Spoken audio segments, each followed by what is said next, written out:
बेटी ने MBBS कर ली, MD कर लिया, प्रैक्टिस कर रही है अच्छे से बड़े से हॉस्पिटल में। हमें लगता था कि इसके लिए तो फटाफट झट से रिश्ता मिल ही जाएगा, इतनी अच्छी क्वालिफिकेशन है, इतनी सुंदर है, स्लिम ट्रिम है, स्मार्ट है। पहले तो हम बेटी कहती थी कि मामा मैं डॉक्टर हूँ, तो मेरी डॉक्टर से ही विचार मैच हो पाएंगे, तो हम डॉक्टर ही देखने लगे।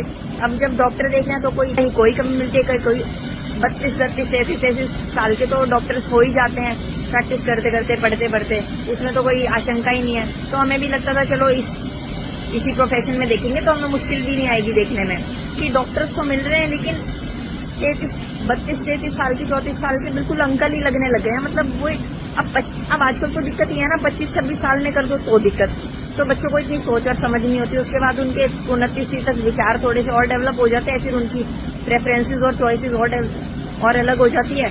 अब जब 32-33 साल के हो जाते हैं, जब इनमें पूरी मैच्योरिटी आ जाती है, दुनियादारी की समझ आ जाती है, तब तक ये अंकल आंटी दिखने लगते हैं। अब हमारी बेटी ने तो साथ साथ पढ़ाई के साथ साथ फिटनेस पे भी ध्यान दिया, और हमने भी, हमारा जेनेटिक भी होता है, और हर किसी 32-33 साल के लड़के, 34 साल के लड़के हैं, कोई गंजा है, कोई किसी के बाल उड़ गए हैं, किसी कोई मोटा हो गया है, कोई मतलब अरे देखने में, अब बेटी को थोड़ा देखने में भी ठीक ठाक चाहिए।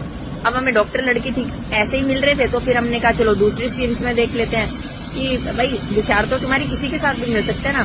तो अब हमने अलग प्रोफेशन में भी देखने शुरू किया। वही प्रॉब्लम आ रही है, एक लड़का ढंग का नहीं मिल रहा है, एक थोड़ा सा स्मार्ट और गुड लुकिंग था, तो उसकी एजुकेशनल क्वालिफिकेशन नहीं थी, तो फिर वो लड़की को वैसे पसंद नहीं आया।